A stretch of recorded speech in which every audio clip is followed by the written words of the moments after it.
The Compliance Life details the journey to and in the role of a Chief Compliance Officer. How does one come to sit in the CCO chair?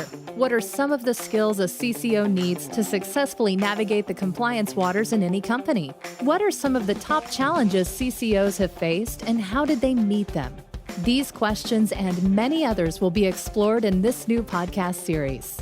The Compliance Life is hosted by Tom Fox, and each month he'll present the story of one CCO through 4 episodes. The Compliance Life is a production of the Compliance Podcast Network. This month on The Compliance Life, my guest is Louis Sapirman, Vice President, Chief Ethics and Compliance Officer, and Chief Compliance Counsel for Panasonic Corporation of North America, the principal North American subsidiary of Panasonic Corporation. He oversees the company's regulatory and compliance function, maintaining a culture of ethics and ensuring all employees are upholding Panasonic's long-standing values in their work. Sapirman previously served as Associate General Counsel and Chief Compliance Officer for the Dun & Bradstreet Corporation. During his tenure as CCO, the company was recognized as one of the world's most ethical companies by Ethisphere.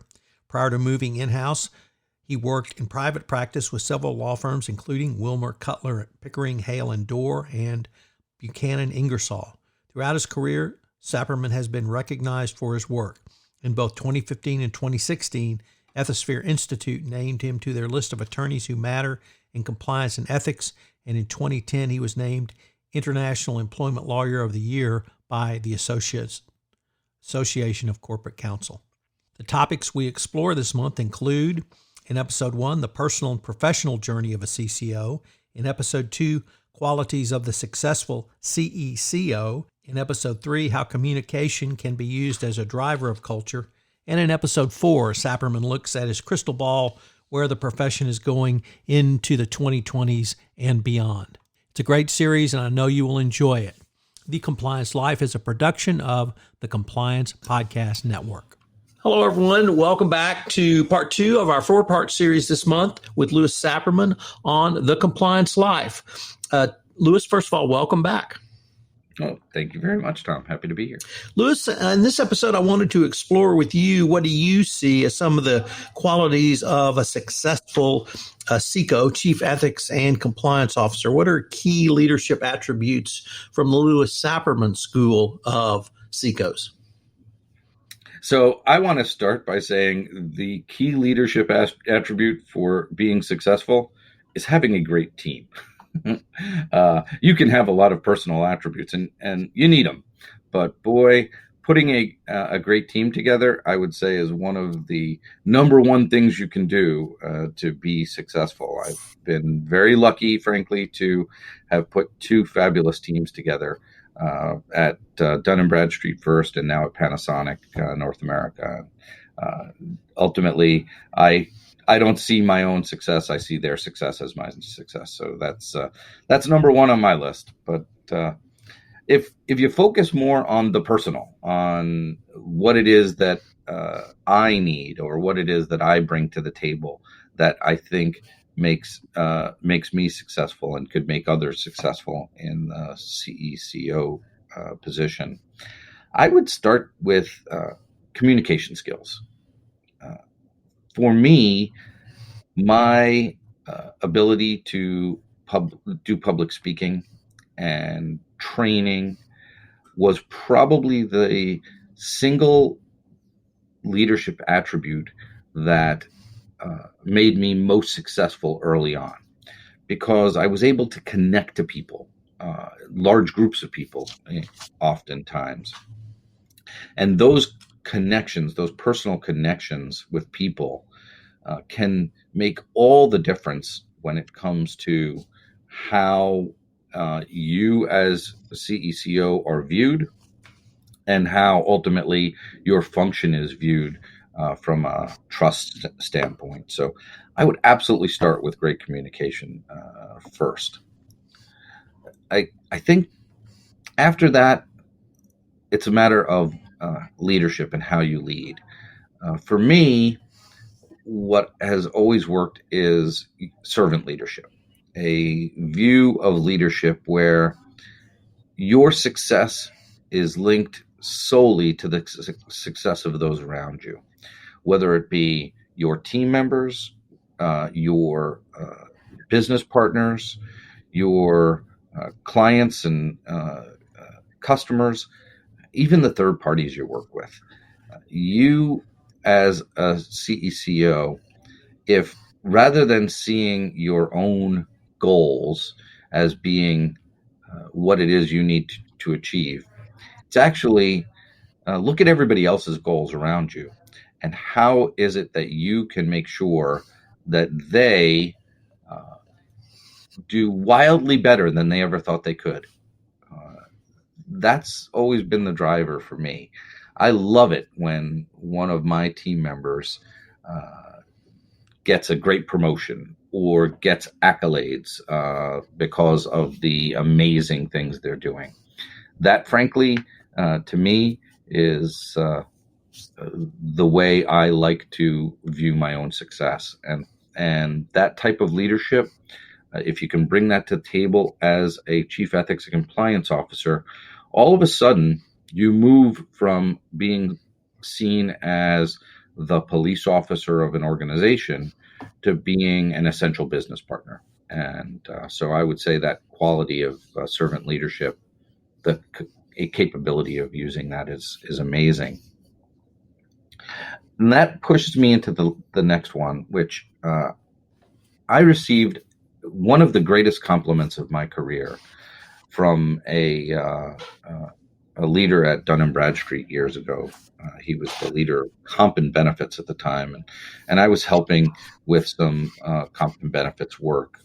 He was talking to me about how I operate, and he said, "Louis, you are a chameleon." And I'd say that my initial reaction was, I don't have a long tongue, and so that's a little confusing to me. But then he explained what he was saying, and he said, as a chameleon, when you get in the room and you're in a business discussion, we don't know you're a lawyer. We don't know you're a compliance guy. You're a business professional. If you're in the room talking about comp and benefits, you are a comp and benefits professional. If you are in the room talking about product, you're in the room adding ideas to product because you're a product professional. That flexibility, that ability to show yourself in the way that makes the most sense at the time, for me, has always been an incredible quality that I think has also driven my own personal success. And as a compliance professional, if you're in the room all the time and you're letting everybody know, I'm the compliance professional in the room, are you adding value beyond simply mitigating risk? Because as a senior leader of any organization, you should see your job as adding value in as many ways as possible. So I think that flexibility in approach is also a great leadership quality. The last one I would say I would focus on is an innovative mindset. One of the wonderful things about our profession is the fact that it is changing constantly. And if we are not comfortable changing and thinking differently about how we do our jobs all the time, things get stale quickly. If you keep doing the same training over and over, nobody's going to listen. If you take the same approach to communications over and over, people will get numb to it. In the world of compliance, I think thinking about how you can do things differently and effectively all the time is incredibly important. So bringing that innovative mindset of change to the table, also a key attribute from my perspective. Louis, if I could maybe change the focus just a little bit and ask you if you could give some advice to your younger self for your first 100 days or so, as that's a pretty standard term for politicians and CCOs, your first 100 days. What might you suggest to either your younger self or even a new CCO or CECO today? I put two things at the top of the list, and I think they're co-equal. The first one is learning the business. If you jump right in with great ideas, maybe the best ideas, and you say, I'm going to make this change, I'm going to do things differently, and within the first 30 days, you're rolling out new policies and new programs, they may be wonderful, but I think they're likely bound to fail. Because unless you do things in a way that works for the business and with the business, they're bound not to be successful, or at least not as successful as they can and should be. When I talk about learning the business, learn the products, learn the way people interact and communicate, learn the tools that people use, so that when you do decide to roll out a great idea in compliance, you're able to do it in a way that seamlessly integrates with the way the company operates. You're not making things and bolting them on to what already exists. Bolt-on compliance programs tend not to be compliance programs that win the hearts and minds of your employee base. So I would say that that's certainly 100 days, learn that business inside and out. You should know the business as well as any other senior leader in an organization.